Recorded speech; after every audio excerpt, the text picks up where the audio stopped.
Bonjour à toutes et à tous. Bienvenue dans ce lieu pour cette cérémonie de consécration des 15 catéchumènes. Nous voulons nous excuser à l'avance. La traduction a un petit problème, il y a un problème, un souci technique, donc la traduction ne peut pas se faire. Donc je vais essayer de temps en temps de m'adresser à vous en français, surtout pendant la prédication. Fali miaramantsika rehetra tonga eto amin'ity fotoana ity izay anokanatsika iray anizy dia ny folo mianadahy reto ho handray ny fanasan'ny tompo ary koa anaovana batisa any Nelson Andriansalama izay raisitsika koa isan'ny fiangonana amin'ny alalan'ny sakramenta.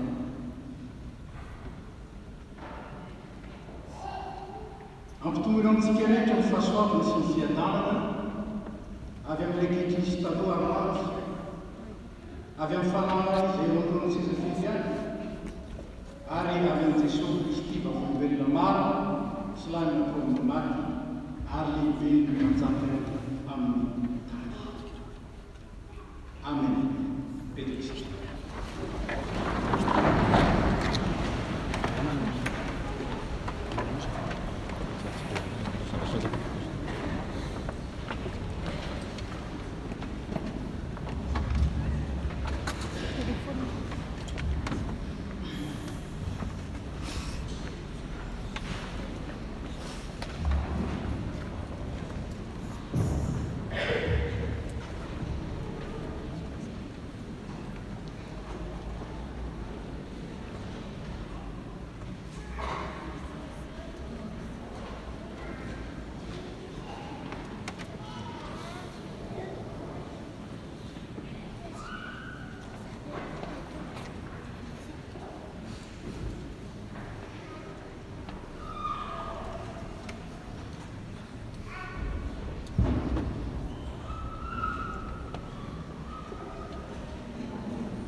aoka iaho antsamina amin'ny anaran'Ray sy ny Zanaka ary ny Fanahy Masina.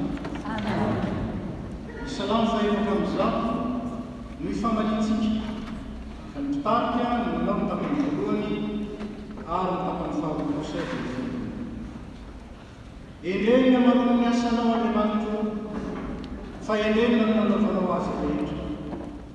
Enika ny zavatra nataonao ny tany, Tompo, ho mandrakizay ny voninahitra ao, ary aoka mifaly amin'ny asanao.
riavana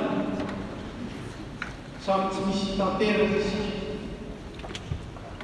ary mba hiaikeviko ibebaka isiangataka famelana mba hananantsika fasana amin'ny Jesosy Kristy koa ka tonga ity fotoana ity ny tena lafaka mivarotsika.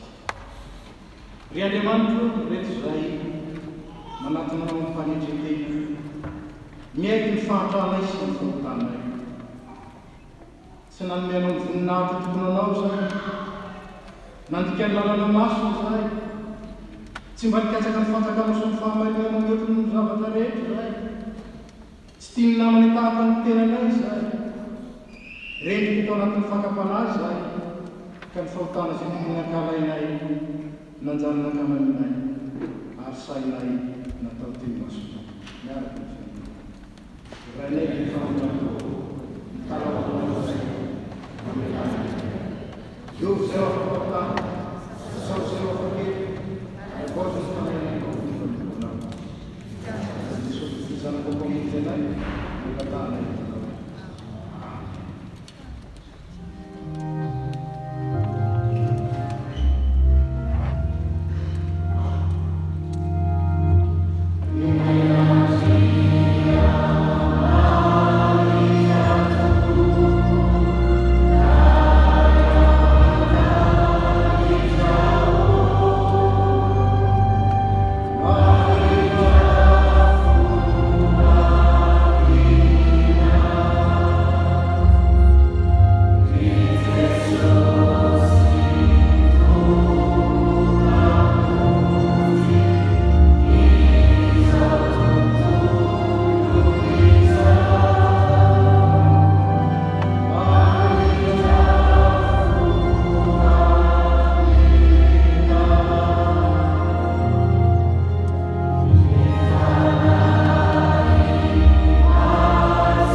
Ny Andriamanitsika dia Andriamanitra be familavo, be famoramo, Andriamanitra mpamela heloka satria tiantsika izy dia nampaharetiko koa ny famoramona antsika mba azontsika manatona azy ary manana fihavanana aminy. Ho antsika izay mibebaka marina raisa amin'ny fahatokina miteny izay anfonina ny tompo anao sy hanambarany aminao ny famelan-teny ny fanatonana miara-mitsangatra. Hoy ny tompoko aza matahotra anao fa efa nanavitra anao aho, efa niantso ny anaranao aho, ary zaho dia izaho ihany ny tompo, ary tsy misy mpamonjy afa-tsy zaho. Zaho efa nilaza sy namonjy ary manambara, ary tsy misy hafa tao aminareo, ka dia ianareo ny vavolombeloko ny tompo, ary zaho ho Andriamanitra.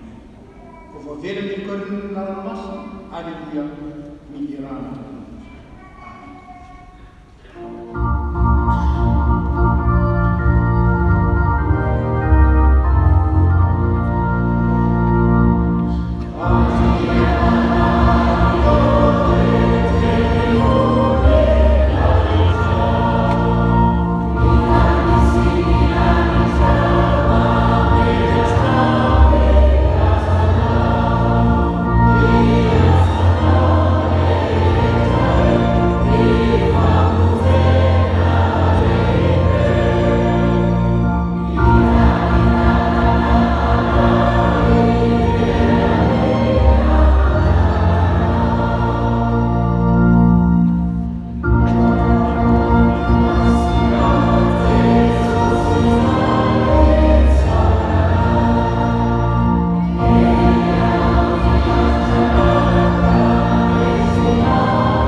aza mitofitahina aminareo Andriamanitra tsy azo vazovazina fa izay afafon'ny olona no hitsinjana fa izay mamafy ho amin'ny nofo dia hitsinja fahasombana avy amin'ny nofo ary izay mamafy ho amin'ny fanahy dia hitsinja fiainana manokizay avy amin'ny fanahy.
Miomana andre ny teny voasoratra amin'ny soratra masina sy ny afatra androany isika ataontsika ny lazavavy.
Seigneur notre Dieu, nous te remercions pour ta parole que tu nous as donnée pour éclairer notre vie et aussi pour nous donner l'assurance de ton amour pour le monde et pour nous. Tu as envoyé aussi ton Esprit Saint pour nous guider qu'il soit en nous et au milieu de nous, afin que ta parole ne soit pas vaine, mais procurant des fruits dignes de ton honneur, mais dignes aussi de ton appel pour nous. Viens, Saint-Esprit, et sanctifie-nous, Seigneur, par ta parole, parce que ta parole est la vérité. Amen.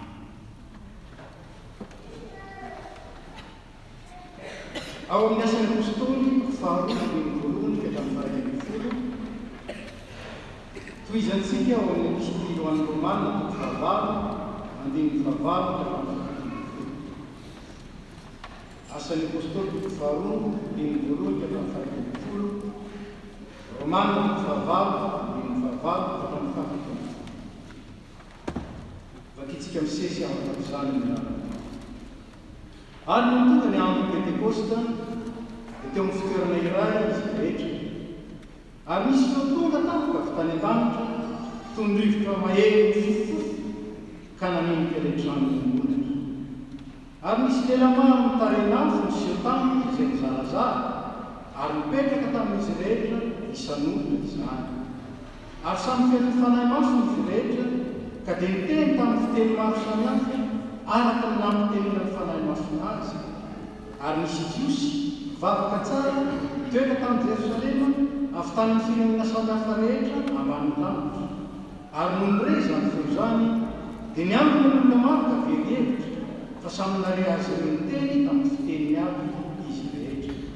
Dia talanjona sady gaga izy rehetra ka nanao hoe indreo tsy Galiliana va ireo rehetra miteny ireo, ka ahoana mandrenesantsika amin'ny fitenitsika aby izay nahabentsika Eparfiana sy Mediana sy Elamita ary mponina ny Mesopotamia sy Judea sy Kapadokia sy Ponto sy Azia sy Frigia sy Pamfilia sy Egypte sy ny tany Libia izay manodidina ny Kirène ary vahiny avy any Roma na jiosy na proselita Kretana sy Araba. Ka ahoana mandrenesantsika ireo ny tena ny fitenitsika aby ny asa lehibe nataony Romana toko fahavalo ary izay amin'ny nofo dia tsy mahay mampifitampon'Andriamanitra, fa ianareo tsy ao amin'ny nofo fa ao amin'ny fanahy. Fa raha ny fanan'Andriamanitra no toetra ao anatinareo, fa raha misy kosa tsy manana ny fanan'i Kristy dia tsy azy izy. Fa raha Kristy no toetra ao anatinareo, na dia maty ihany aza ny tena no minotany, ny fiainana kosa ny fanahy no ny fananareo. Ary raha ny fanahy izay nanangana an'i Jesosy tamin'ny maty no toetra ao anatinareo, dia izay nanangana an'i Kristy Jesosy tamin'ny maty no hamelona ny tena nareo rehefa maty amin'ny fanahiny izay mitoetra ao anatinareo. Ary amin'izany no rahalahy dia mpitrosa izy tsy amin'ny nofo anefa ka ho velona araka ny nofo. Fa raha velona araka ny nofo ianareo dia tsy maintsy maty, fa raha ny fanahy no aminareo ny asan'ny tena dia ho velona ianareo. Fa izay tariany ny fanan'Andriamanitra no zanak'Andriamanitra, fa tsy nalainy ny fanahy mpanefosana ao amin'ny tahatonay ianareo, fa nalainy ny fanahy ny zanaka natsangana izay antsontsika hoe ray. Ny fanahy dia miara-milaza ny fanahintsika fa zanak'Andriamanitra, ary raha zanaka dia mpandova. Eny sady mpandovan'Andriamanitra no piray fa ny Kristy koa. Raha miaritra aminy isika dia mba hiarana aminahitra aminy. Hiara-nitsangana isika no indrindra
mpanamatra hafa maolinareo manao izay dia ny fanahany famany izay tsy azo n'izao tontolo izao raisina satria tsy hitany fantany fa ianareo no mahafantatra azy sady mitoetra ao aminareo izy ary hoao tsy hamelanareo kamoty aho ankaty aminareo aho vetivety foana dia tsy hita intsony izao tontolo izao fa ianareo mba hita io satria velona dia velona amin'izany andro izany dia fantatrareo fa izaho ao amin'raiky ary ianareo atao ary zaho ao aminareo izay manana nididitra tamin'ny tany amin'izany izy ny tia ary zay tia izy ny raiky ary zaho tia azy da iseo aminy hoy Jodasy tsy isy kahalika taminy tompo nahoana maminay any sy olona fa tsy amin'izao tontolo izao koa Jesosy namaky anao tamin'ny raha misy tia hitandrina teny izy ary ny raiky tia azy ary atao aminy izahay ka onona ao aminy izay tsy tia dia tsy mitandrina teny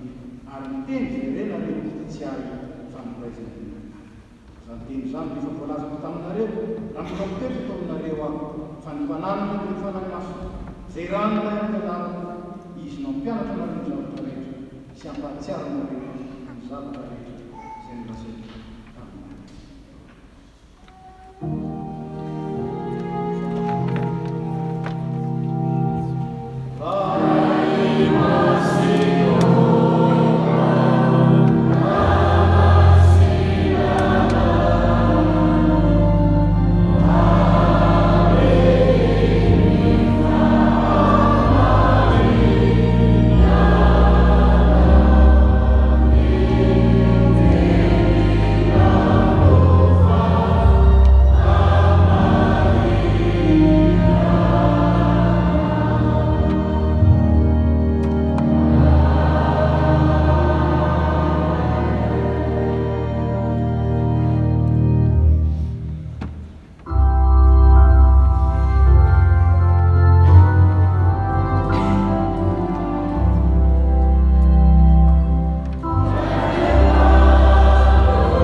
Ny fotoananao dia miavaka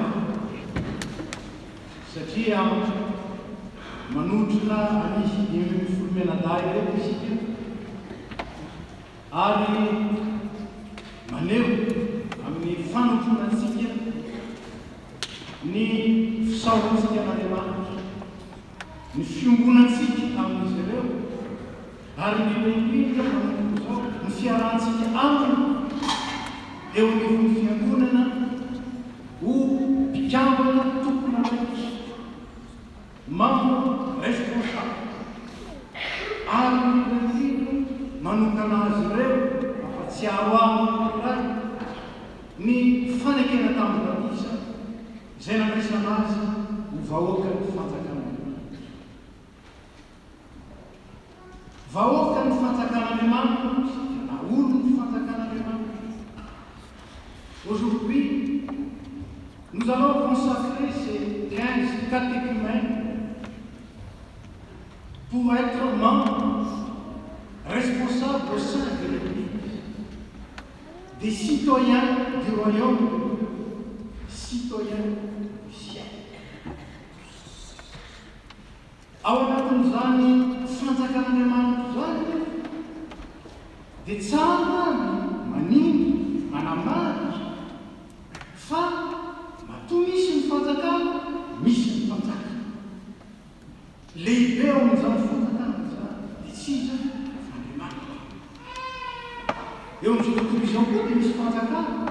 misy firenena izay manana mpanjaka na manana filoha, fa ireny mpanjaka na filoha ireny dia miovaova, mifanina izy na mifanosoloana. Fa ny mpanjaka ny fanjakan'Andriamanitra kosa dia tsy miova. Izy hatrizay manao izay. Ary isika izay mampiavaka koa ny fanjakan'Andriamanitra io dia ny fifamatorana eo amin'izany mpanjaka izany sy ny vahoaka. Mifamatotra, miombonana miray fanjakana, fa indrindra miombona ampanahy. Dans le royaume de la terre, les nations, royaumes, il y a des chefs qu'on appelle des rois, des empereurs, des présidents, des chefs. Mais ces chefs changent. Des fois même, on les oblige à quitter leur pouvoir et à mettre quelqu'un. Mais dans le royaume de Dieu, il n'y a qu'un seul chef. Et ce chef est éternel. Nous sommes son peuple. Et ce qui caractérise ce royaume, c'est l'attachement authentique, véritable, entre le roi et ses sujets. Voilà le royaume de Dieu. Et aujourd'hui, ces 15 catéchumènes, comme nous aussi, avant eux, ont réitéré l'engagement du baptême pour former un peuple de Dieu, pour être des citoyens du royaume.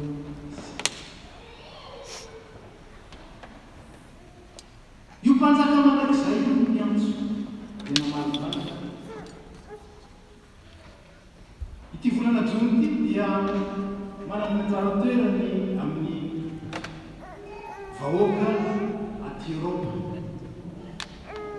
Ary afaka andro vitsivitsy dia anampahako hoe fahatsiarovana ny fiantson'ny valona Jona, l'appel du 18 juin, où le général de Gaulle a appelé les Français et aussi les hommes épris de liberté à se défaire du joug du nazisme. Pourquoi? Parce que la nation était en danger. Parce que la patrie n'est pas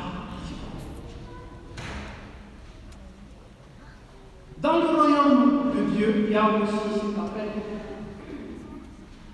L'appel que Jean-Baptiste a déjà commencé et que Jésus a continué. L'appel pour le royaume. Venez à moi, vous tous qui êtes travaillés chantés, je vous donne le repos, je vous donne la paix. C'est ma paix que je vous donne, pas comme le monde me donne. Io farfana zay niantsony Kristy no mahasamihafa azy amin'ny fiantsony de Gaulle izao. De Gaulle dia niantsony olona rehetra mba hiarana mba hatonga fa Kristy namita ireny ary manomeza fanaseny izany ho an'izay tia azy, ho an'izay matoky azy, ho an'izay te ho vahoaka ny fanjakana, mpiombon'aina amin'ny manan'izay. Zany antso zany no rentsika ny valintsika, zany antso zany no renareo ary ny valinareo. Te hanaraka ny Kristy, te hiaradia amin'ny Kristy, te hiombona amin'ilay fanjakana fiadana, le royaume de paix. Zay manamarika izany fanjakana.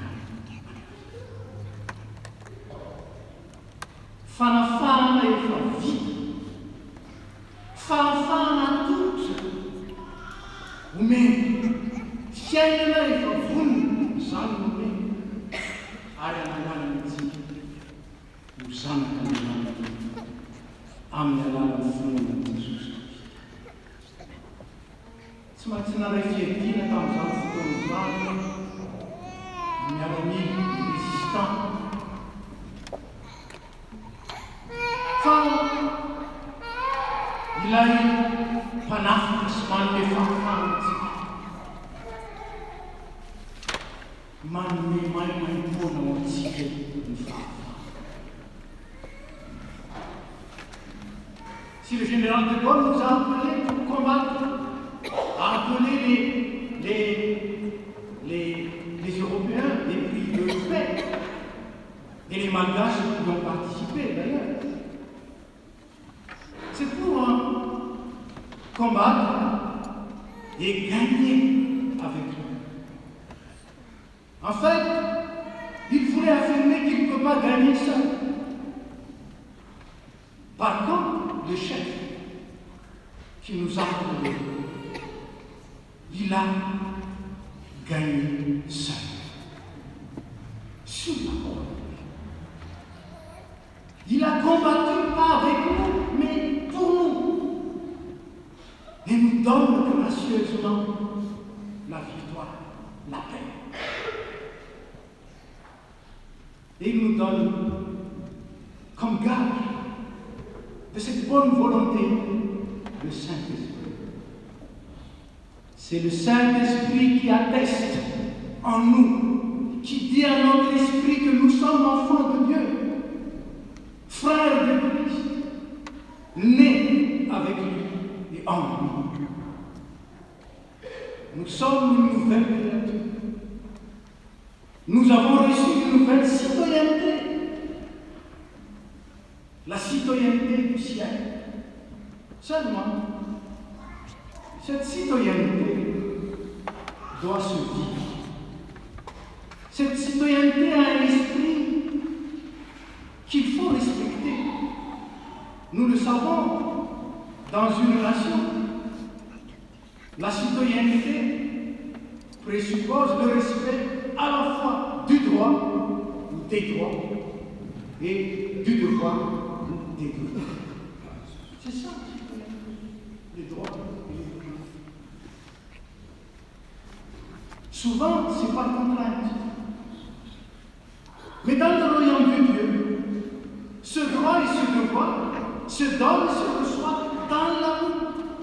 Ce qui caractérise l'esprit dans ce royaume, c'est l'amour respecté en nous. Et notre relation avec celui qui est le chef dans ce royaume se résume en ceci. Aimer. Il nous a aimés.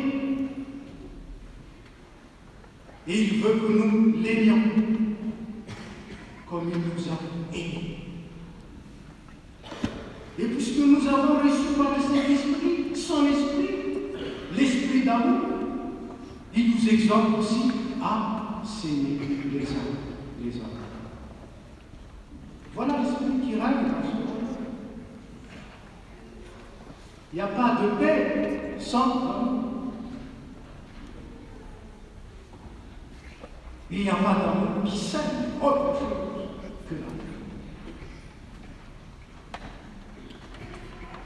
Seulement, même dans le royaume de la terre,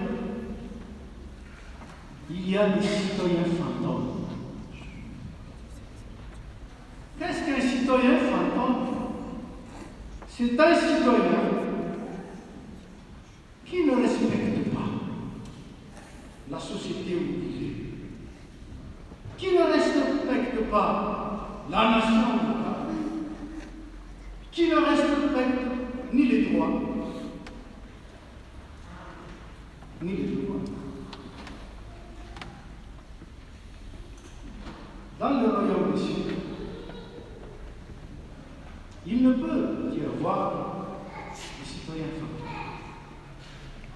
Seulement, l'Église est encore sur terre, alors il peut y avoir, même au sein de l'Église, des citoyens fantômes.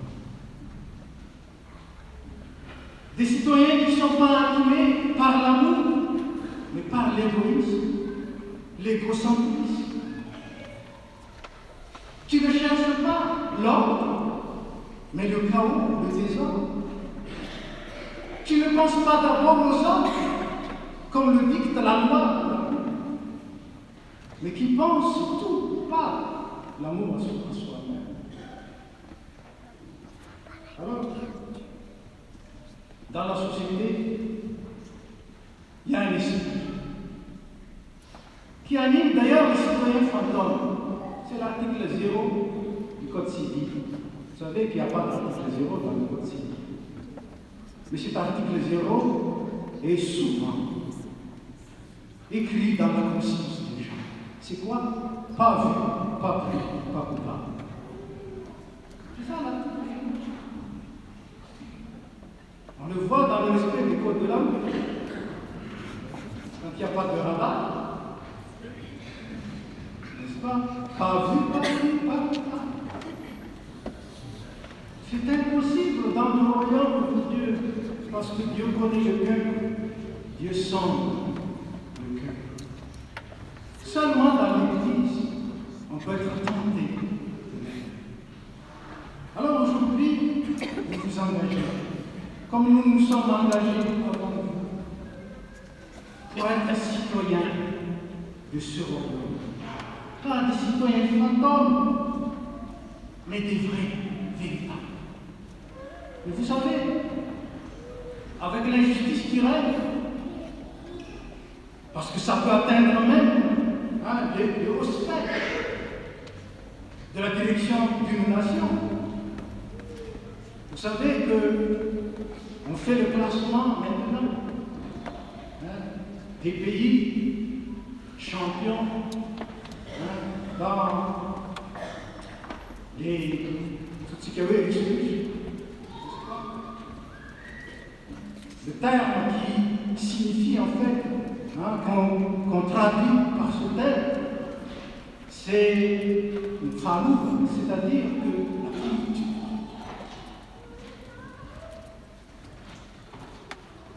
Et nous sommes des humains, nous sommes frères. Et Dieu le sait. Nous le savons aussi. Alors, il nous donne le Saint-Esprit. Le Saint-Esprit, qui est à la fois la mémoire et l'intelligence de sa parole, afin que nous puissions faire sa volonté selon ce qu'il voulait. Mais cet esprit aussi qui est notre force. Sans le Saint-Esprit, nous ne pouvons rien. Même ce qui est bien. Le Saint-Esprit, c'est celui qui est devant nous pour éclairer nos chemins, pour nous indiquer ce qui est par rapport à ce qui n'est pas, ce qui est vrai par rapport à ce qui n'est que nous sommes. Et nous savons combien le mensonge peut être pris comme des vérités. Il y a des gens qui disent, surtout avec les réseaux sociaux. Le Saint-Esprit nous est donné afin que notre vœu d'être un citoyen authentique puisse vraiment se réaliser, se faire. Par le Saint-Esprit, nous pouvons tout. Nous pouvons faire plus que ce que nous pouvons faire par nous-mêmes. Et nous pouvons même faire plus que ce que nous pouvons demander ici, comme l'a dit. Le Saint-Esprit qui nous éclaire. Le Saint-Esprit qui nous donne l'intelligence divine.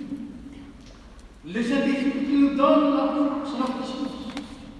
Mais le Saint-Esprit aussi qui nous donne l'amour afin que nous puissions vivre l'unité, la solidarité, ce qu'est l'Église. Aujourd'hui, vous vous engagez Mais le Seigneur vous accueille avec sa bénédiction. Aujourd'hui, vous vous engagez avec votre cœur. Et le Seigneur sonde le cœur.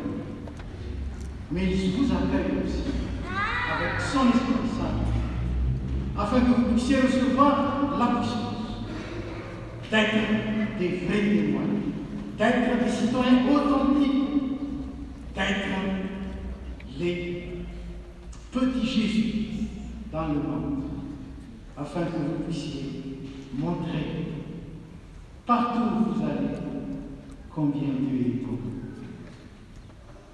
combien l'amour de Jésus est vraiment la solution, et combien la paix qu'offre Jésus est ce que le monde a besoin. Pas seulement aujourd'hui, mais hier et demain encore. Alors, aujourd'hui, le roi authentique nous accueille. Il vous accueille, vous prend comme citoyen authentique. Soyez vrais dans votre vie. Et soyez fermes dans votre espérance. Et soyez inébranlables dans votre vie pour aimer le Christ comme il vous a aimé. Et pour aimer aussi le prochain comme le Christ vous a donné son amour. Je ne vous dis pas qu'on change, parce que ce n'est pas la change. Je vous dis bonne route, et que le Seigneur, avec son petit Christ, vous guide. Amen. Reste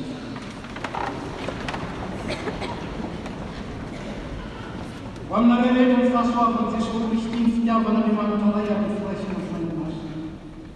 Ampiurnanare, ampuzurnanare, utena funtakanare. Kankalasai, a un siena da funtato Cristi. Ari Yanare, Ankalasai na Wamu Chus. De mai regis matat, Mumana.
Andiamo nel fare che pununa si nel fare che pununa mi si hanno se è una varanzi che am temenzi are un namanzi e lei le mangia i munzi aranzi are antemenzi i si cammino la mangia di lei dai sto non la fare alza la cavetta armin si sotto Salam lagi kepada teman, bagaimana mereka di masa hari mana itu akan menentukan. Bagaimana kita tahu, baik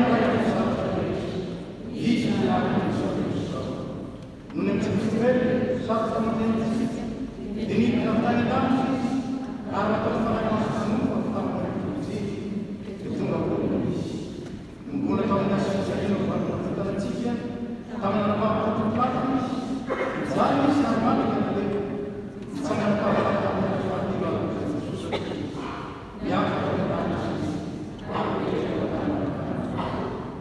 abbiamo tutti i vari passava per il sistema arma si chiama informato tutto sta parte se era mai stato e so che si chiama si chiama io non fa la parola questo armonea del suo si chiama si rai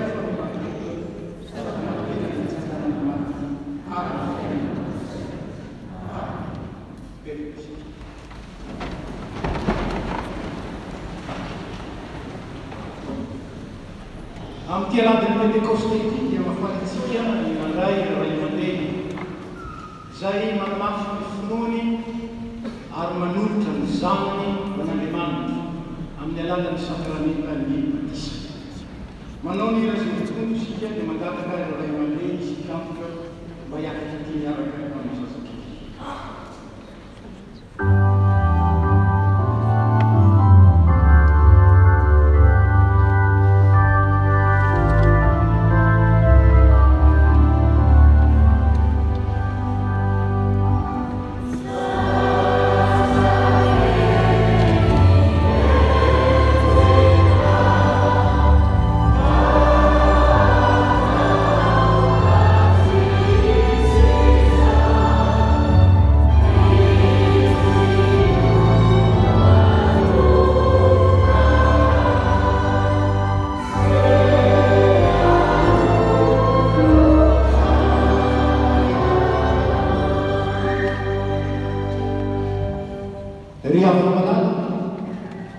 Fadina non è sicuro da mazzigare ma na vau fanurantenami ma na remandi kanuran zanani ma na remandi amne lala sacramento so ubiasi utesai arca suramas are wenna takan zanta remandi am zanta dinner te suramas zanne fiamunana fanatanterahana izy sakaramety izao efa nomenany fa efanareny tamin'ny sikotako komandianareo ataoko mpianatra ny fiainana rehetra manao batisage eo amin'ny anaranabay sy zanakary fanomasika sady mampianatra azy tanjona zay rehetra namitibanareo ary io zao io manareo manakaribany ambara-pahatonga ny fahatapelana zao ary aoroko ny fanekeny ho amiko so aminao mba mitaranaka manimy anao hatramin'ny taranaka faramanimy ho fanekena manakizay mba ho Andriamanitra sy mitaranaka ao manimy anao dia ho Paoly apôstôly rehefa manazava ny amin'ny batisa izy ary tao amiko namorananareo tamin'ny famorana tsy anatao tamin'ny fanisorana ny tenany nofo dia tamin'ny famorana Kristy fa niarana levina tamin'ny tamin'ny batisa izay niarahanareo matsakana tamin'ny koa ny finoana sy Andriamanitra izay nanangarazy fa ianareo rehetra dia zanak'Andriamanitra ny finoana Kristy Jesosy fa na izy na izy ianareo natao batisa ho an'i Kristy dia nitafy Kristy tsy misy intsony na jiosy na ritra nandeha na tsy handeha na lahy na vavy fa iray ihany ianareo rehetra ao amin'ny Kristy Jesosy. Noho izany ary ray aman-dreny miteraka sy mpiantoka ny zaza misy fanekena izay ataonareo ny fanatrehan'Andriamanitra sy fiangonana parce que nous sommes l'église malgache les engagements vont se faire en malgache mais je vous ai déjà transmis de la traduction afin que vous puissiez comprendre les engagements que vous faites aujourd'hui. Momba manombotra ity zaza ity ho an'Andriamanitra ray antsika tokoa fa ianareo. Ekenareo fa nitsorona amin'ny tena amin'ny asa atao amin'Andriamanitra matoky mba hahatonga anareo fianarana ho an'ity zaza ity amin'ny ampy-iainanareo rehetra. Ekenareo fa nanatanterahany fiangonana ity zaza ity fitaizana rehetra araky ny filazantsara tokony atao aminy mba hitombony amin'ny fahalalana izao fahasoavan-dehibe resaka amin'Andriamanitra izao ka mekenany Jesosy tompo dia nizao misy zazy zao ka azo mihely andavana ny asasatana rehetra ekenareo fa zay vonona ny vavaka ho azy sy ampanakazivavaka ary antitrotasom-pianatra sy kolelahy iany ekenareo va ny mpianatra azy ny antosy fanaovatisy zao ary mizay natonga azo mpanay fanasany tompo any amy anamafy izao fanekenareo androany ekenareo fa izy reny tompo ny fanekenareo zay nataonareo tao amfinareo matoky azy fanampinareo zao rehetra masina nekenareo zao izy fa niery etamperahana amin'ny fanene isika fiangonana koryavana ny tomponareo eo anatrel'Andriamanitra ny amin'ny zaza rehetra zay niraisitsika isany fiangonana amin'ny alalany sakrameny batisa ao ka isika hiara-mitsangana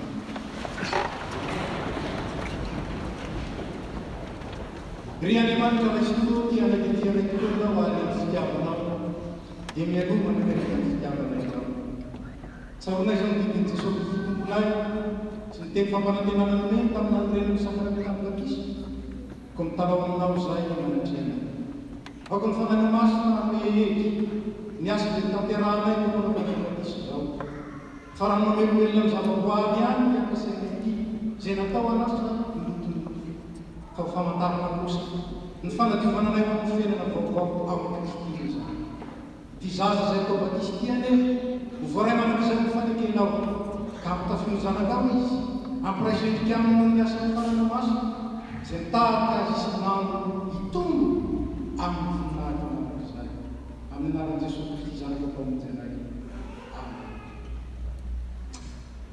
Andrian-tsalama Nelson zaho manabatisanao ho amin'ny anaran'ny ray sy ny zanaka fanamasina mitainy fa miaraka faminaperina ny tavana ianao karaha manana ny tavana ary manana ny ka hitombo zava-maneno alalan'i Jesosy ary iseho fiainana amen.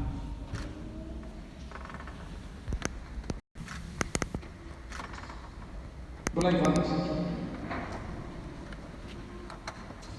fa misonanao zay tokoa fa tanteraka ny fanameny reto ray aman-dreny reto miombonay ny Kristy Jesosy zanany isan'ny vahoaka ny fanjakana zay mitombo amin'ny fahalalana tsara Jesosy Kristy araka ny Baibly miteny hoe zarana amin'ny tokony alehany zaza ny angatana fiangonana dia miteny zao ty zaza ty ao ambanin'ny fahasoavanao ao ambanin'ny fanekenao ka mbaharitra zay tamin'ny farany amin'ny fahalalana ny zanaka ampony ray aman-dreny ampony mpianaka sakitaizy azo ny manatanteraka ny fanekena zay natao temponatreanao androany momba ny fahasoavanao ny anezaka rehetra ataon'ny mpianaka sy ny ray aman-dreny ary ny fiangonana amin'ny zaza angatana ianarana Jesosy Kristy zany. Amen.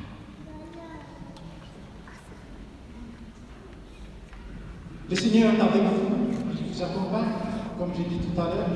Là où on s'engage avec lui, il accueille et il bénit. Il vous réconforte. Soyez forts en Jésus-Christ. Cet enfant va grandir dans la connaissance de notre Jésus, qui était enfant et qui est devenu adulte. Il est le modèle de tout être humain appelé à être un citoyen de regard. Aller dans la paix de Christ. Nous pouvons nous asseoir aussi.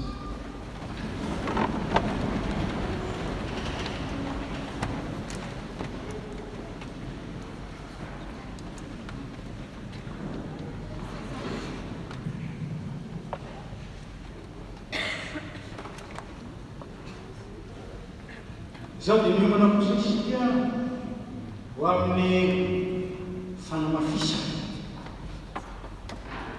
ny fanekeny batisa natao tamin'ireny zanatsika izay manaiky amin'ny tena ao amin'ny tompo sitrapo amin'izao confirmation izao koa ny antrokopira no hira amintsika ny hira zay azo lazaina manambara ny tao ampontsika rehetra rahampon'ireo raha nandreky ny antson'ny tompo isika. Notre appel du 18 juin à nous, C'est pas le général de Gaulle qui a fait cet appel, mais c'est le général Jésus-Christ. On a fait un choral là, bah,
Riavany malala ny tompo ny fahasoavan'Andriamanitra sy ny fitondrany fiangonana dia fifanintsika ho anio ny andray reto namantsika ireto anampy ny tompo ho isan'ny vahoaka ny fanjakana tompo nandraikitra eo anivon'ny fiangonana.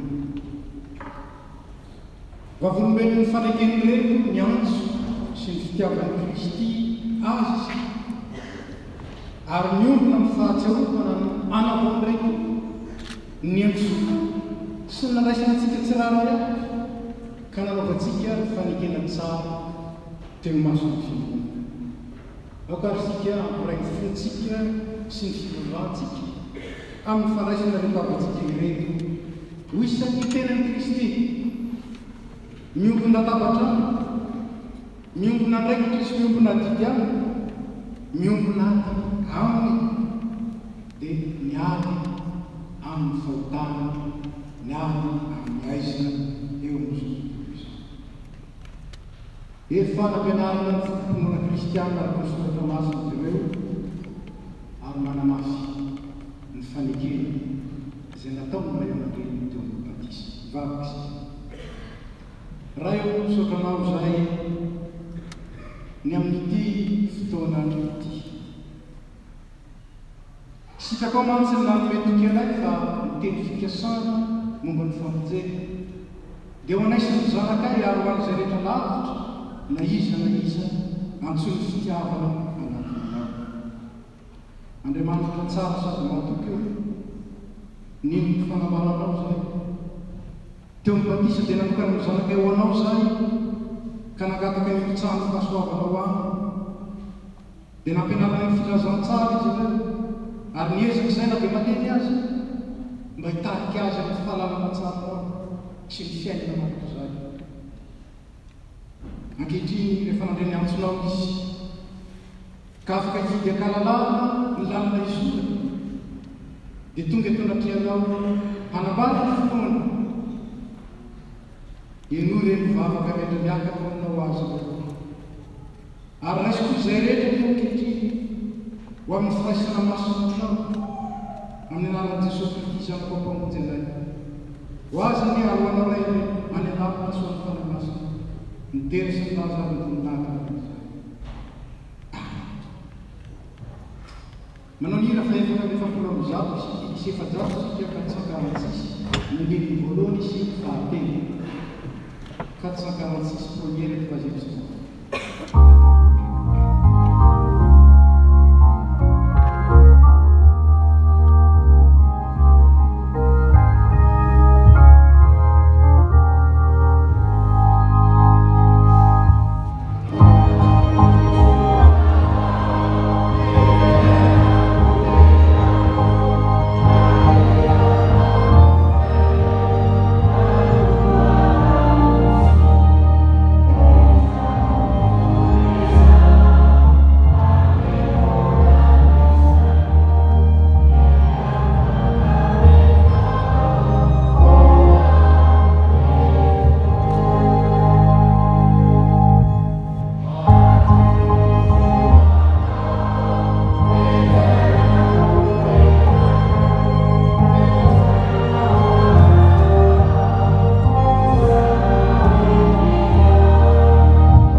misy olona tanaraka aoka izy an-tany teny misy tonga ny azofijaliana tanaraka fa na iza ny tamin'nytony ainy dia avela azy ary na iza maverimeny ihany dia azo zany fa inona moso azony olona raha mahazo tontolo izao izy kanefa very ny ainy ary inona no meny olona ho takariny ainy fa na iza nanao sitrapony raiky zay ny-danitra izy ny raha lavitra nabaraka lavely ary amin'izany nazofona anakiray anatreny io dia keo posisy eo anakiray raiky zay ny-danitra fa nazofona andara anatreny olona ho lavitra posisy eo anatreny zay ny-danitra mangataka aminareo ary zay rizy 2010 mianadahy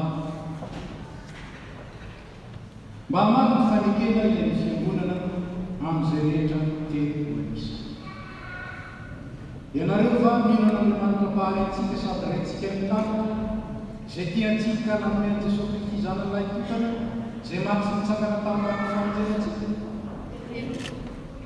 mihinana Jesosy Kristy zanany zay manome famelan-keloka sy fiainana manak'izay ao ampanotarena mibeko ka manaiky azo tompo sy famonjy va ianareo moa ianareo va manaiky ho an'ny tenanareo ny fanekeny batisa zay andraisanareo ny fanomezan'ny fanahy masina mba hizoranareo amin'ny lalan'ny fiainana kristiana mitiana ny amany isakako ny sitrakory ary atsiara fa nivavaka sy ny famakina ny baiboly ary ny famonjena ny fampavava sy ny fanasana masina no adiny sady tombotsoany mino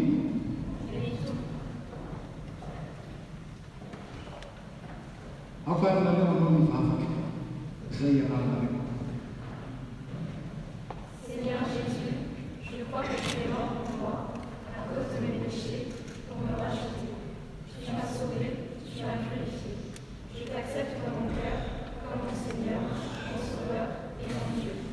Règne en moi et commande ma vie. Sanctifie-moi tous les jours par ta parole et fortifie-moi dans la foi par ton Esprit Saint. Fais de moi une création nouvelle, que tu veux pour te glorifier, aujourd'hui et pour toujours. Amen. Alvary anao sy ny fanaparanam-pahibe maso ny finoanareo sy ny fanekenareo ny tompo hatreny zao vavolomelo izao ianareo.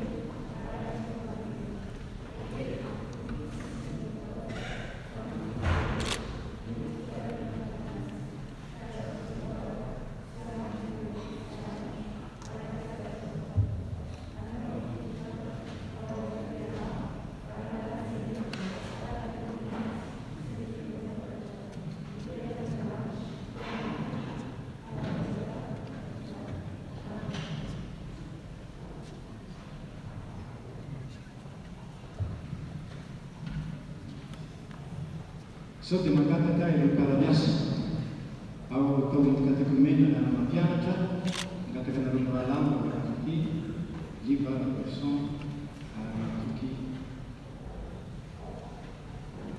andetamanazy kokoa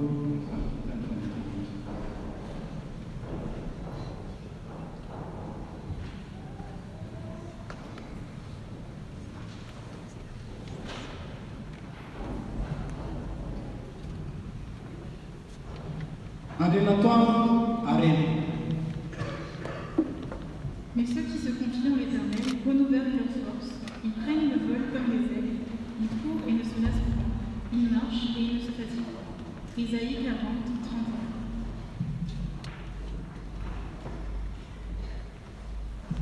Noho izany fanekeny nataonao teo zany nanenataonao kahina dia amin'ny anaran'ny ray sy ny zanaka ary ny fanahy maso no tsofanay rano sy andraisanay ianao isan'ny momba ny tenan'i Kristy ka hanasana ianao indray ny fanasana toko miaraka aminay ary Andriamanitra raitsy izay niantso ny miala tamin'ny maizina ao amin'ny fahazavana mahagaga izy no hatanteraka sy ampiorona ary ampitoetranao amen.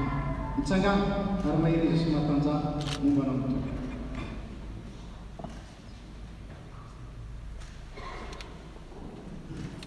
Andrea Salam, Rila Valérie. Le cœur de l'homme peut méditer sa voix, mais c'est l'Éternel qui dirige ses pas. Proverbe chapitre 16, verset 9.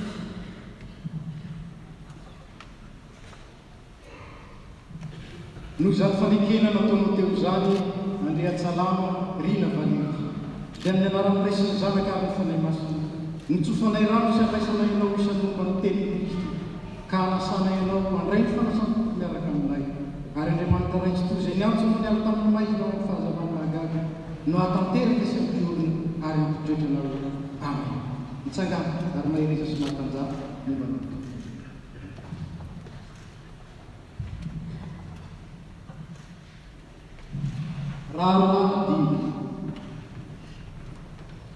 C'est Dieu qui est ma puissante forteresse et qui me conduit dans la voie droite.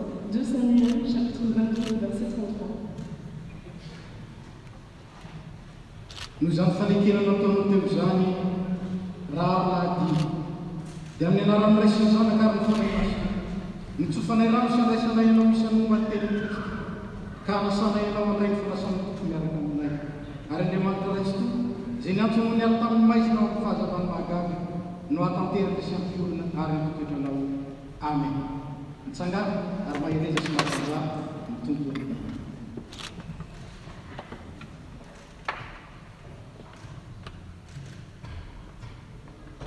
Rakotony maro ahita.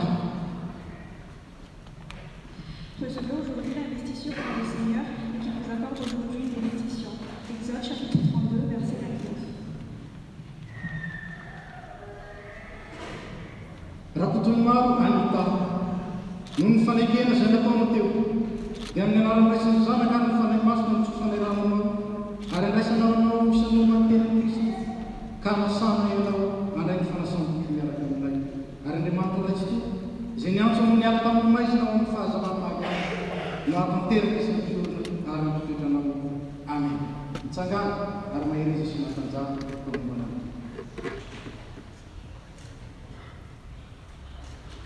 Rakotony ray hina fitiavana.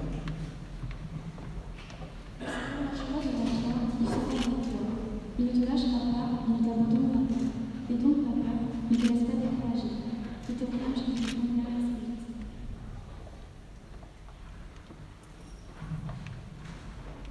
Rakotony ray hina fitiavana. Noho ny fanekena izay nataonao teto androany dia amin'ny anaran'ny Ray sy ny Zanaka ary ny Fanahy Masina nitsofanay ranonao ary andraisanay ianao isan'ny momba ny teny Kristy hanasanay ianao handray ny fanasana tompo miaraka aminay ary Andriamanitra Ray tsy toy izay niantso no niala tamin'ny maizina ho amin'ny fahazavana mahagaga izy no hatanteraka sy ampiorina ary ampitoetranao. Amen. Mitsangana ary mahireza sy mahatanjaka momba anao. Rakotony ray mira.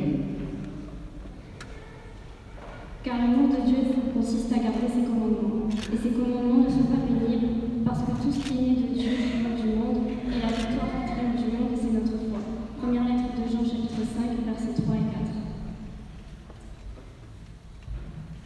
Noho ny fanekena izay nataonao teto androany dia amin'ny anaran'ny Ray sy ny Zanaka ary ny Fanahy Masina nitsofanay rano sy andraisanay ianao isan'ny momba ny teny Kristy ka hanasanay ianao handray ny fanasana tompo miaraka aminay ary Andriamanitra Ray tsy toy izay niantso no niala tamin'ny maizina ao amin'ny fahazavana mahagaga izy no hatanteraka sy ampiorina ary ampitoetranao.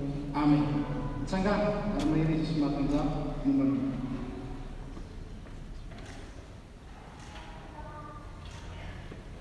Ranay fizanany andriana.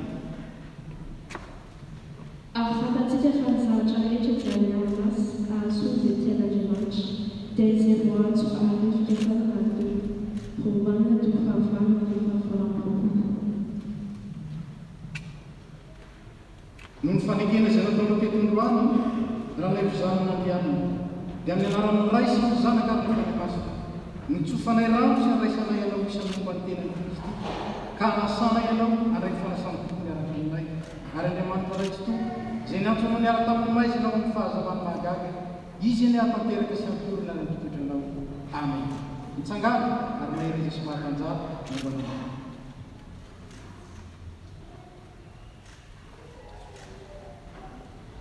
Randriamanga malala Christelle Kanto.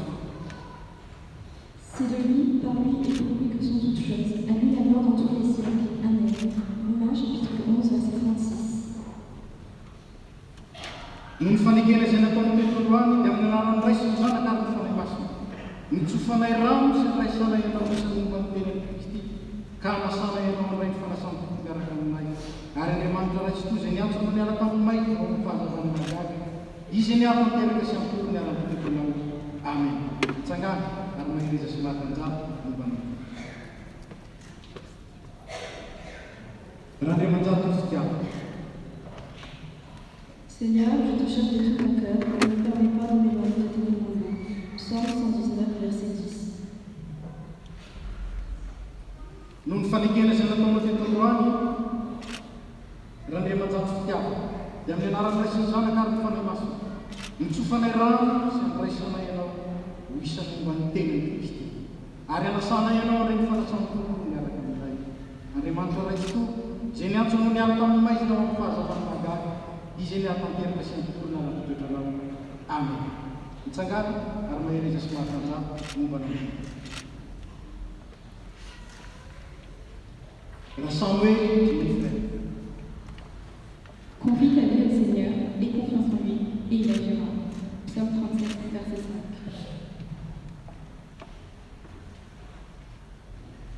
5. Rassemblez mes frères. Noho ny fanekena izay nataonao teto androany dia amin'ny alalan'ny Ray sy ny Zanaka ary ny Fanahy Masina, nitsofanay rano sy andraisanay ianao isan'ny momba ny tenany Kristy, ka hanasana ianao andray ny fanasana miaraka aminao. Ary Andriamanitra Ray tokoa izay niantsonao niala tamin'ny may ho amin'ny fahazavana magaga, izy niatanteraka sy ampiorina ary nitoetranao. Amen. Mitsangana ary mahiriza sy mahatanjara mpamombanao. Raha tefinanarany ny Ramatsoa. Quand je dis je vais tomber, ton amour Seigneur me soutient. Quand j'ai la tête pleine de soucis, tu m'encourages et mon cœur est heureux. Noho ny fanekena izay nataonao teto androany, raha tefinanarany ny Ramatsoa, dia amin'ny anaran'ny Ray sy ny Zanaka ary ny Fanahy Masina, nitsofanay rano sy andraisanay ianao isan'ny momba ny tenany Kristy, ka hanasana ianao andray ny fanasana tokoa miaraka amin'ilay. Ary Andriamanitra Ray tokoa izay niantsonao niala tamin'ny may ho amin'ny fahazavana magaga, izy niatanteraka sy ampiorina ary nitoetranao. Amen. Mitsangana ary mahiriza sy mahatanjara mombanao.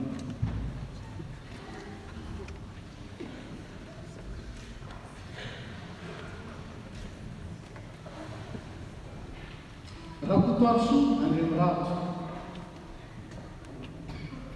Amin'ny anaran'i Jesosy, ary ny zanako sy ny asan-tanako dia afa adidy ihany. Isaia 5:5, 5:20, 1:1.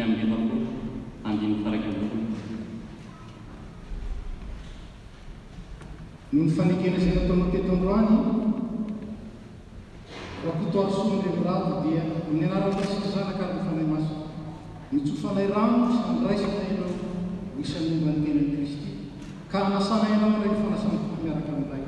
Ary Andriamanitra Ray tokoa izay niantsonao niala tamin'ny may ho amin'ny fahazavana magaga, izy niatanteraka sy ampiorina ary nitoetranao. Amen. Tsangana ary mahiriza sy mahatanjara mombanao.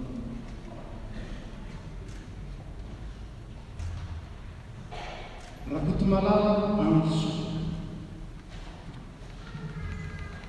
Aza matahotra anao fa mombanao ary aza mieritreritra foana fa izao no Andriamanitra mampahery anao sady mamonjy anao. Eny ny tatananao amin'ny taranak'ireo fahamarinana fa Isaia 30:24.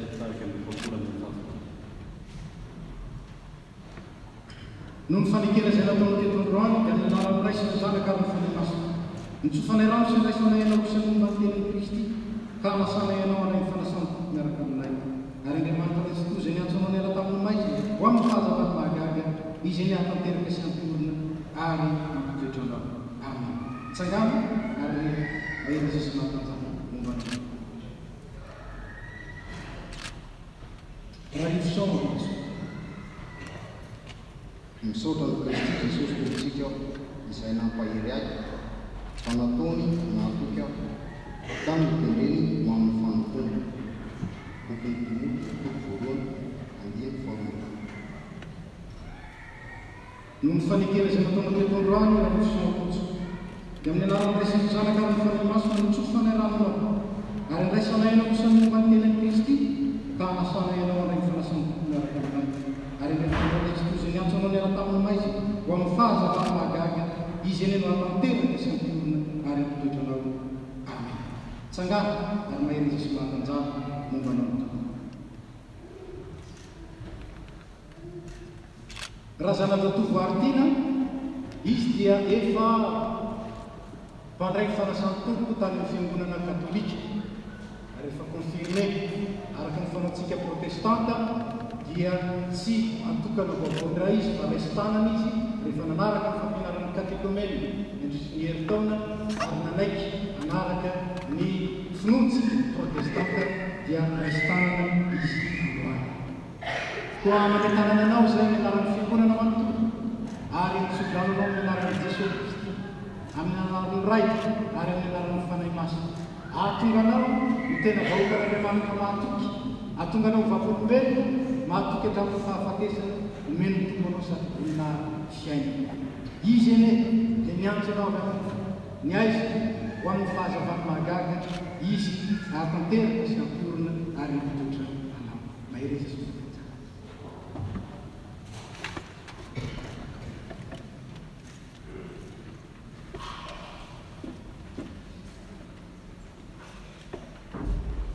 Mbola iaraha-mitsangana isika hivavaka.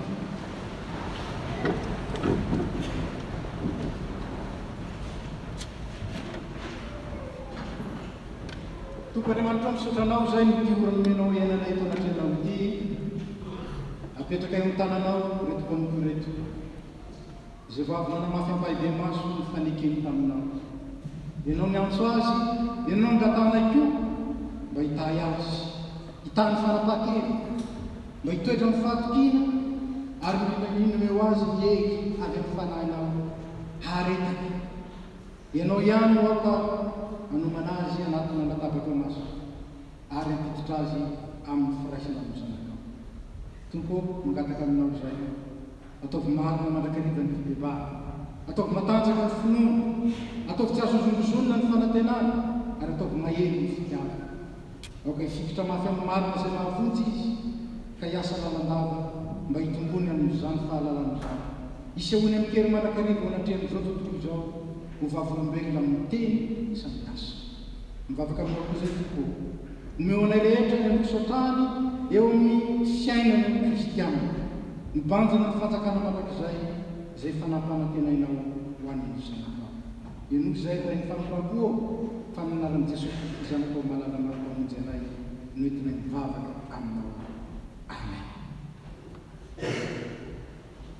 Ry mpandray fanasany tompo vaovao, mahereza amin'ny tompo sy amin'ny herin'ny faherezana dia mandiana amin'ny fifalian'ny tomponareo. Amen. Fito amby folo mianadahy izy no mianatra nandritra izay herintaona izay. Izy dia amby folo mianadahy no tokanan'androany. Misy kosa misy mianadahy izay mangataka tokanana any an-tanindrazana ary dia miaraka sy miombona amintsika eto koa izy zany dia ramatoa Ranevson sy Andrematoa Ranevson zany. Ka dia amin'ny fifaliana no niraisantsika azy ireo ary indrindra ny promotion mivoaka izao zany dia mitondra ny anarana hoe fitiavana. Promotion fitiavana ny promotion 2019. Dia mitehaka isika manao azy.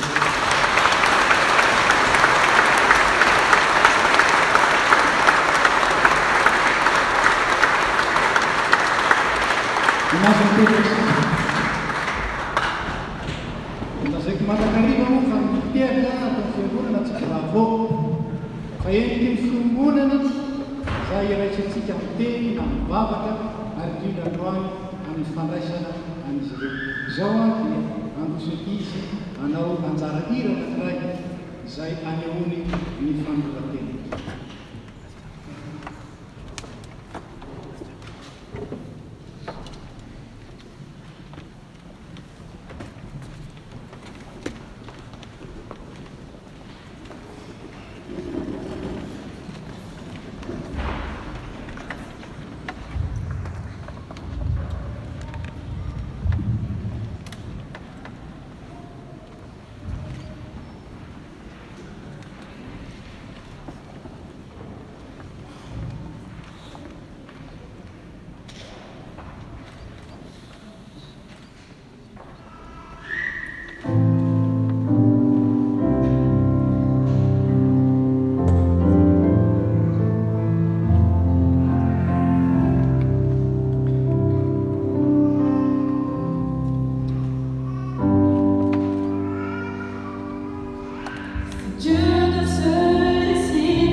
vai realizare parlare di tutte queste questioni usuali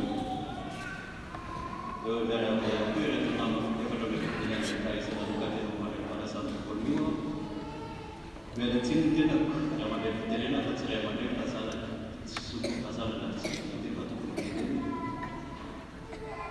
benar tu dari orang wafat kita tahu pesan nama niskelat misalkan kalau masa kita tukar nama sana usai ada nama suatu di episode dia tahu ada macam yes saya ni como saudara demais saya setiap como saudara demais saya tanya si pengalaman natural dan seperti itu. Como saudara buat pasti tunan debat ini, si debat itu saya, aku nama lain lagi saya, nama saya. Como saudara itu mungkin buat bisa iftar untuk menetap secara pandai.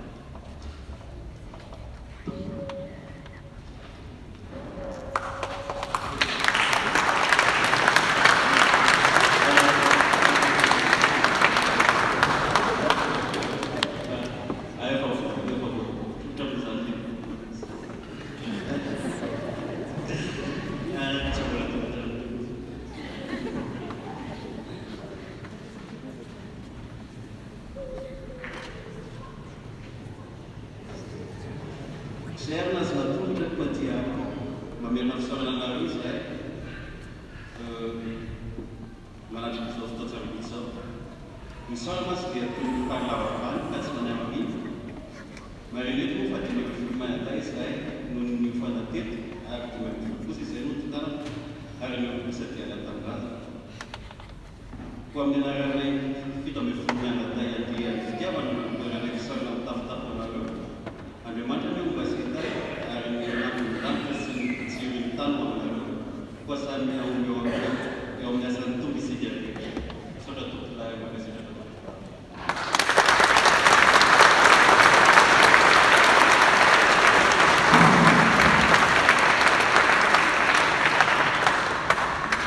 Jadi promotion Tiamat, merci à la promotion Tiamat. Dalam tema tertentu kita permisi tanura mana tarik hari kita mana kerana di mana kerana pasca mana figura mana belum bawa azam belum seorang yang bermata setiap kita tanura itu dia mana yang zakat atau figura kita sahaja. Keluarga baik yang ada di fulminata, kami ada figura ada baik tunggang soal berbeza soal fundamental yang menonton pisau di tumpu ni umbanayo am kena menonton am so firutsa na dan pun funun izenya na firanayo acam faga amatki ta di tumpu miara nayo izinu miara kam nayo naisa na sore nayo ari na misa senjura na metu sejena dia responder na misa tika kam tum félicitations à cette promotion Tiamat. Le pasteur nous a dit que c'est une promotion spéciale qui est engagée, c'est ce qu'il nous a dit. Donc, gloire à Dieu pour ça, pour des jeunes personnes, des jeunes chrétiens engagés pour le Christ. C'est vraiment la grâce de Dieu qui est encore présente dans cette église et qui a encore poussé ces jeunes à aller plus loin dans la foi chrétienne. Puisque la parole de Dieu nous dit, si Dieu est pour nous, qui sera contre nous? Vous avez surmonté beaucoup de choses. Le chemin en tant que chrétienne ou chrétien sera long. Il y aura des obstacles, mais sachez que Dieu est avec nous. Et l'Esprit Saint que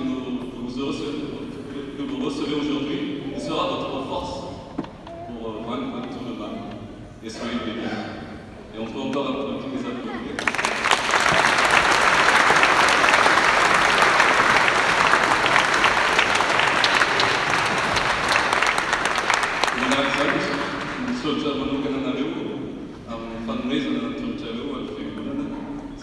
Un grand merci pour le présent, le cadeau que vous avez fait à l'Église. C'est une marque de reconnaissance et que Dieu vous bénisse. Merci.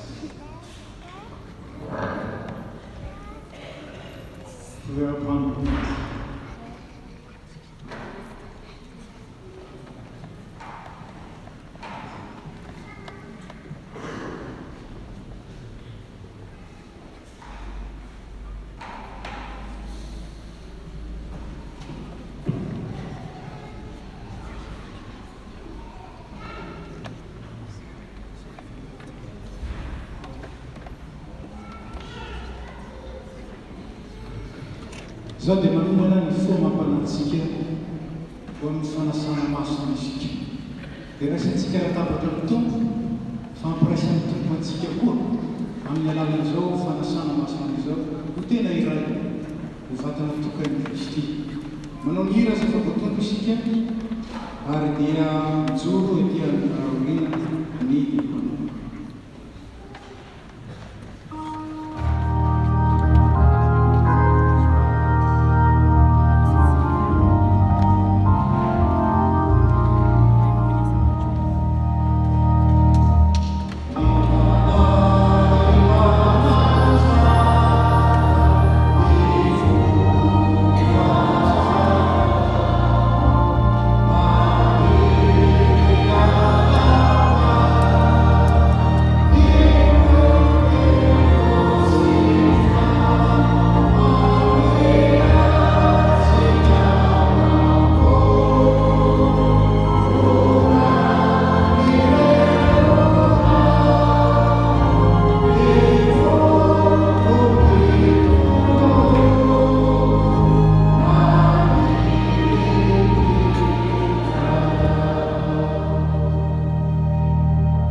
Kristiana malala, ao isika tsara Kristy.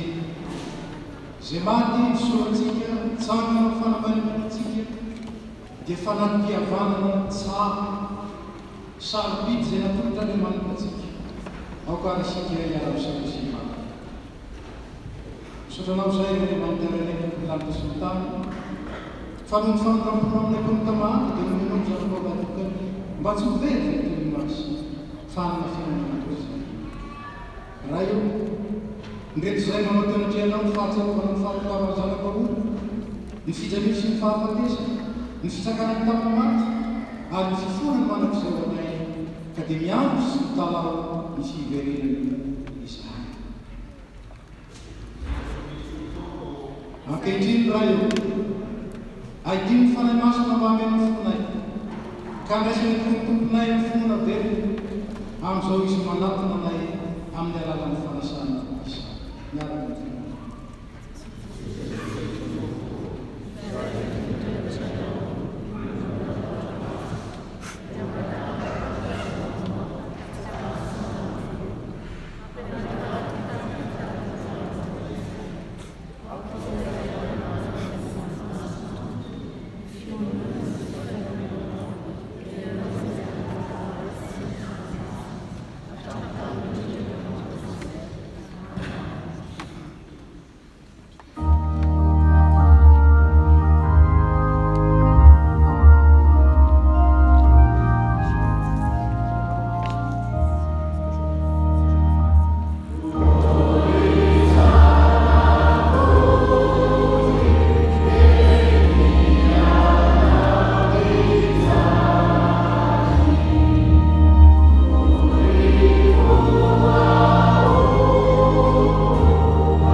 aoka iara-mitsangana isika.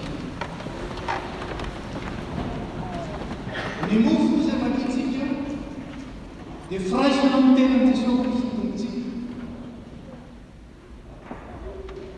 Ny kapoko ny saona izay soratsika dia firaisana amin'ny rano Jesosy Kristy tompontsika izay nalatsaka ho amin'ny maro ho fametraka. Hoy ny tompo, mandeha efa voavoatra avokoa izao ny zavatra mipetraka isika.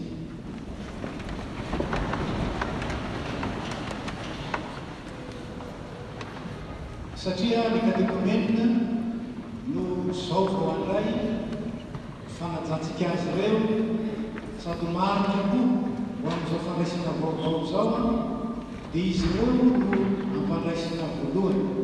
Rehefa vita ny azy dia dekonera mitarinatsika avy any toerana mandroso dia mandray ny fisika manatsofoka azy amin'ny divay mihinana nify ary manolotra mirakitra fandraisana. Ka dia anatin'iny ny tena koa miaraka amin'ny filohan'ny hafa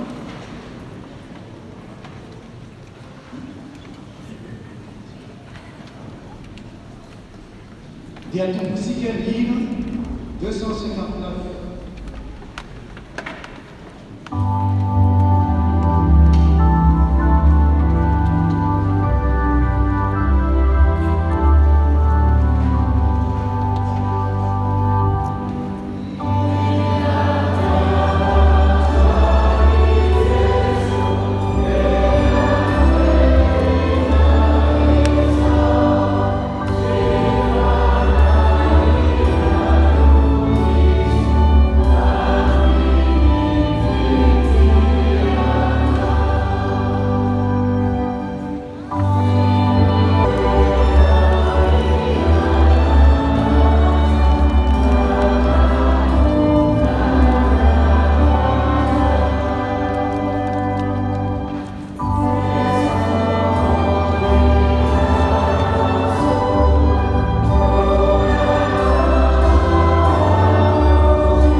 Boleh dilaksanakan saja.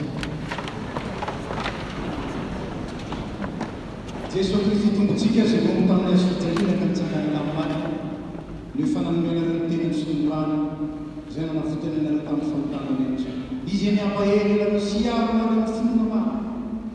Siap manusia. Dia menarik oleh kita. Mulai vaksin. Belum suatu lagi itu pun gifto na mino yang ada di bawah itu. Musautan batisan Nelson, mufangkan nas timi menada, uprelata macam are menemis menada fusin bukan, ane Madagaskar are apik kamu nama.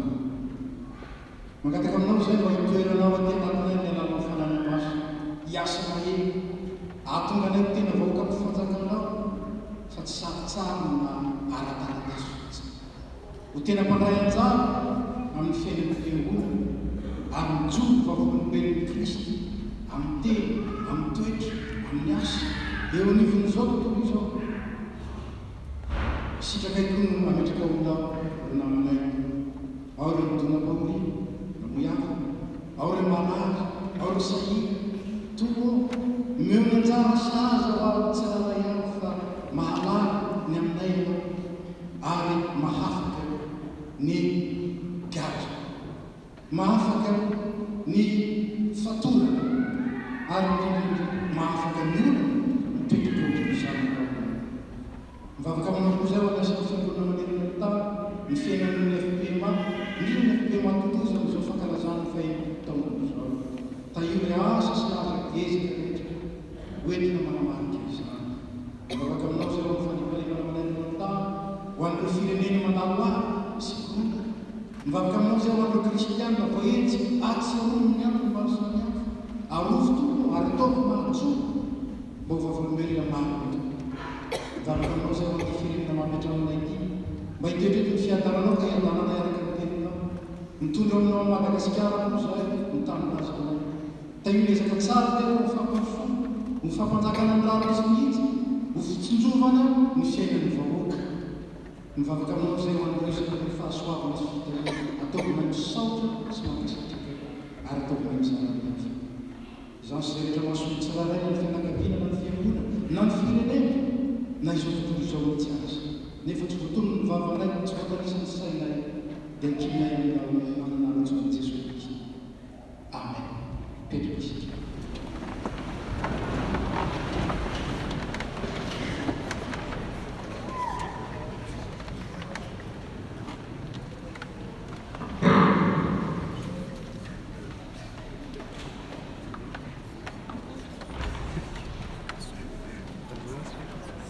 Amin'n'anaran'ny tanjona sy ny komity noeram-panasika rehetra vahoakan'Andriamanitra tonga maro be anio nahatratra indray ny andro Pentekosta sy 2024. Fitena lehibe avy amin'Andriamanitra izany ka isaorana ny anarany mandrakizay tokoa.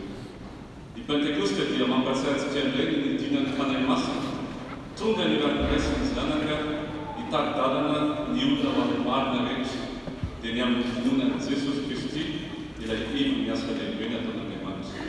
Satria olony teny ao amin'ny asan'ny apôstôly faharoa manao hoe fa ianareo andray ny fanonesana dia ny fanahy masina.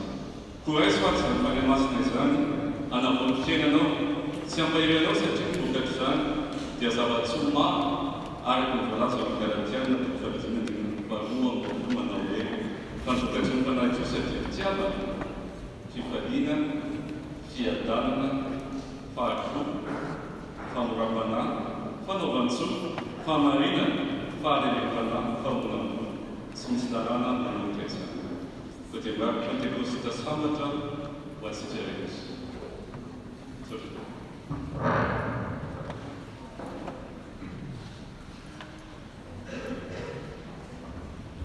Toizondray alalana ny asa raharaha ary fampahafantarana vaovao azo ambarantsika anio.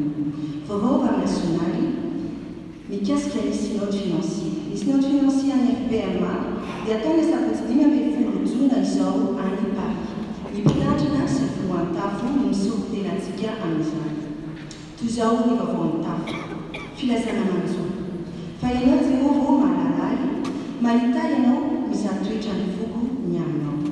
Nodomandry tamin'ny alakamisy natsoina tany Madagasikara, ny reny malalanay raha ny Jacqueline Aimé, hoy ny zanany Andrianavo Mahery, Keke sy Anta. Ny fanatanterahana ny fiam-pihavanana dia atao rehefa tafaverina avy any Madagasikara ny fianakaviana. Taratasy fisaorana avy amin'ny ilony aina Ratsarisa Aro telo mianaka, Ratsarisa Lakotovao Gabe Samuel Mivady, andriny aina Ratsarisa Tsiara Mivady sy ny zanany, asiny aina Ratsarisa Fanory sy ny fianakaviana manontolo. Zava-dehibe aminay ary mipaka ao ambonay ny fitodidodonareo nampahery. Tamin'ny nalasany amin'ny malalanay, ilony aina Ratsarisa Mivady.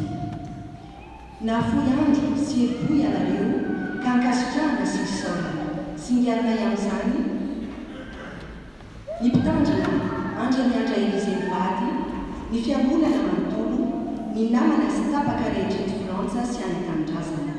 Ilay Andriamanitra fitiavana ny amaly fitianareo, mankasitraka indrindra tompoko, ny tompo ombanareo mandrakariva, isaorana izy. Vaovao amin'ny secondaire. La célébration du 100 ans de la SDA se fera ce samedi 15 juin. À 15h, il y aura FPM à Maxime. À 16h, il y aura un goûter où il y aura une vente de mignardises et de boissons pour 5 €. À 16h30, un mini-spectacle. Le dimanche 16 juin seront célébrés le culte Saint-Donne et la fête des pères. Les cours reprendront donc ce dimanche 16 juin à 9h15 au Vieux-Temps. Avevamo Tukupira Fenazava, comédie musicale Madagascar ou en Christi. Heureuse la nation qui a le Seigneur comme Dieu. Comme attendu, la chorale Fenazava a le plaisir de vous présenter la deuxième version de sa comédie musicale qui s'intitule Madagascar en Christi 2. Venez plonger une fois de plus avec nous dans une partie de l'histoire de la chrétienté à Madagascar. Nous vous donnons rendez-vous le samedi 22 juin à 20h au Vieux-Temps. Le prix d'entrée est de 10 € pour les adultes et 5 € pour les enfants de moins de 10 ans. Le nombre de places étant limité à 200 personnes. Vous pouvez, dès la fin de ce culte, réserver vos billets auprès des choristes. Célébration des 60 ans de la chorale de Toulouse et des 10 ans de la chorale Feu-Mazar. Car l'Éternel est bon, sa bonté dure éternellement et sa fidélité de génération en génération. Le 21 décembre 2019 aura lieu le concert de Noël de la FNM et sera le grand événement des 60 ans de la chorale. Pour commémorer cet événement, la chorale Feu-Mazar convie tous les anciens choristes à chanter d'une même voix et d'un même cœur lors de ce concert, afin de louer le Seigneur. Nous invitons donc tous les anciens choristes de 7 à 77 ans à vous inscrire dès maintenant à travers un formulaire Google Form qui vous sera envoyé par mail et où vous pourriez aussi proposer des chants de Noël qui vous ont marqué lors de votre passage dans notre chorale. Nous vous invitons aussi à nous laisser votre adresse mail à la sortie du culte et à répondre d'ores et déjà cette nouvelle aux anciens choristes qui n'auraient pas eu ce message. Une réunion d'information aura lieu le dimanche 23 juin après le culte où on vous y convie tous. Vovó vamisampana fifuazana. Apadilisi msiki afaisa saswampaelezana anasana finguna na mnala telo blokulutuna awali mpango fapana. Isiandufu fifuazana zayadonis malaka blokulutuna amfitura riva attend le temple du Salin, salle des réformateurs. Apataïvi na mambulasi ya dokunu suta chanalana. Une convention faite pourtant dans le sang à la fifoise de l'SNF PMA, c'est à ton fit que tu as mis que tu as fait tout d'ailleurs, Annie Besançon. Après que maintenant, il y a quelque chose de fifoise, ici, il y a l'eau à la des plus. Vovó avait commis un topi, il fallait pour ton ami fiamouna, avant vous venir dans Sangabat. Vous venez dans Sangabat, et Manama, quand vous l'avez tout, il fallait s'en aller au tour boula sur la maison, ou à le zemanili, en général. As non manatuna de tup na jekta nyalu si wali mfano mapana alazadini makataka ndusima na marna favorel fanisana naton. Avant vous venir à le thème du mois de juin est une église où règne l'esprit du pardon, selon le verset dans Colossiens 3, Supportez-vous les uns les autres, et si l'un a sujet de se plaindre de l'autre, pardonnez-vous réciproquement. De même que Christ vous a pardonné, pardonnez-vous aussi. Vumilia yetika, mapati yetika kumula mtu fita dabana chanfu anjesana, na sala wanaletu yetika manaraka kilitu. Marias na msucha amfasiri mlokulu nifulana Septemba. Isatona nesteka amfalina bifulu nifulana Novemba. Amnyala dilutanjna, voluan nifulana Desemba, al cancer anefelema, amni, laki mlokulu Desemba. Azam sala manatuna tukina jekiton kumitan zupi, ramisi bazuma atau. Mapandiro tika yangu famtatu tuelana, anjesana ni grande kermesse antili, izeni kasena na toto hamovila tam amnesa puti, silio mlopulutuna. Manawatwa mtika ni kajista sonti, amfita devana tuelana. Wazam sala manatuna mpianjekti. Islalo suifana na mafunarcha, tunye pema madina, sura tununa, alinjna, sila lautili, watugava ma. Vavo vamsira, iditona sima befuliti, diamnisinietske zana karazana najimanta, nufaswa manalibi, ka yansuna, ilozana kapeleza maleja, amnisi Novembra wavizo. Panjit usawa ni vedatleu, almana yatsika ifadaya mretu surtela yetu, avana Madagascar anjimatuda mama msuru, agleto Franza anjimatuda mama msuru eji. Mariazi ya msuchi. Sama miafana l'Église, famelaza na Christi se fiancuna no efesial de tufadimi andinfadami. Aleknefanambari, ufana Maria na izonutubi fa important na figuna nizao, de manumana Mariazi nyala msucha, isayana sana ni kufat Christian marriage, setsibula ntunja tukachani wa masina, iwa mfiancuna na isi. Kwa wanzete afanta chabebe kupu, diamisu kushima, isenumani, alzarena amisenila isani. Angatana kuisikia batisa la sala natu na niputanja, anmeza na fana zabana, siamalina nifantani tika jeji. Amnala atsika mlopu septembra, sika mifusiwa lusao, nuatantelana izani, mariazi ya msucha izani. Kwa isi kombelana na fanmana na inju, miantauna zayana sana reja vokasizani, na manili afantaja, na kuisikia ikavitafana masina, sankte amerendeshna, akawa mavio templa, ya sabuti dini na tulai, sinya sabuti, rekapite kulu okusish.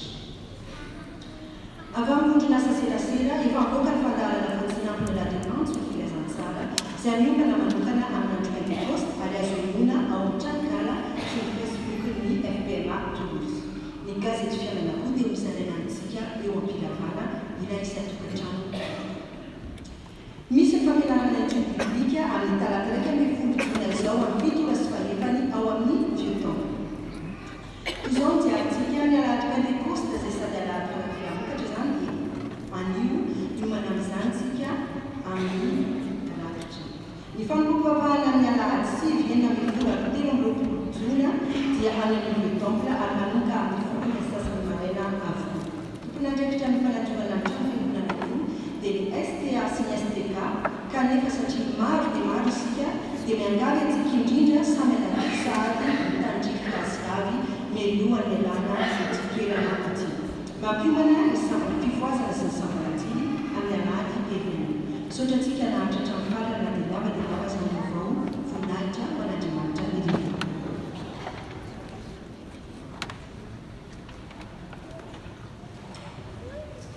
farmi fanatiken araba e volini zintunga zogo monarchia sto provando miarka me ma tadus ngasina mandal un zani ngata ngi tsama sikia bani na tsuna ari ni kutu sundrano amena na tsuko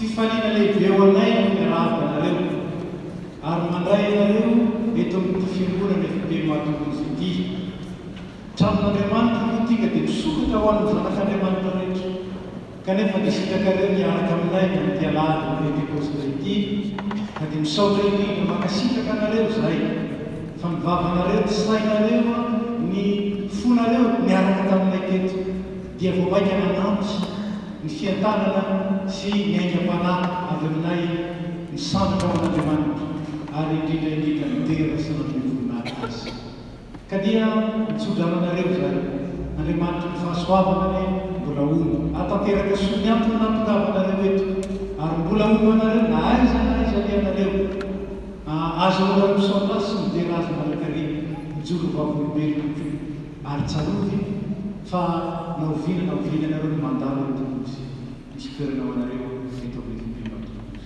ce qui a des noms anglophones, je me permets de parler en français. Soyez les bienvenus et merci beaucoup d'avoir consacré ce temps pour être avec nous.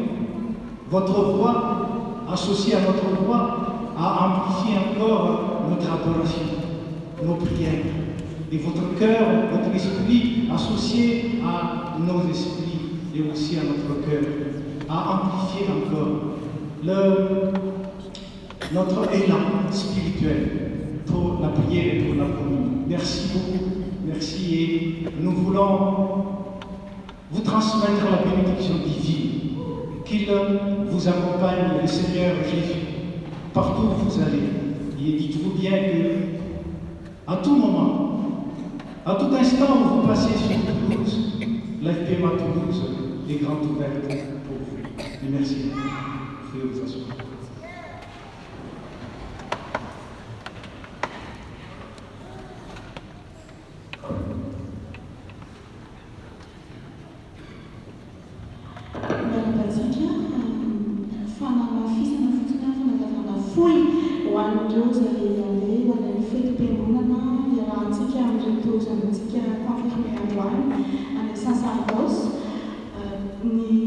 GPS de Tourné, base de loisirs de Saint-Carlos, 82 600, Televatungantica, Tele, Manarka Fondamental Futinfa, Amfartica, Fornitor, Nifchano, Anovatica, et Réjouissance Attique, Manarif. Ce que tout.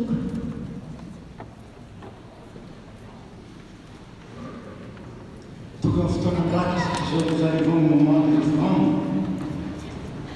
Rakotra iny roa manakarivo ny fampazantsika ary androany sika dia misy ny fanateram-bokatra, misy ny valopy zay zaraina tamintsika ka tsakitsika ao amin'ny iorina volomparasy ny valopim-bokatra ary ao amin'izay ny rakotra voalohany sy ny rakotra faharoa. Ao amin'ny volomparasy ny valopim-bokatra ary manarakaraka azy ny rakotra voalohany sy ny rakotra faharoa. Então, se queria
fanorana manao ny enina amin'ny telopolo andininy fahatelo isika ao anatin'izany no mivoaka ny katekomenina mba ho resitsika tanana iriana tsara fanentanana isika manao fanampy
Amen.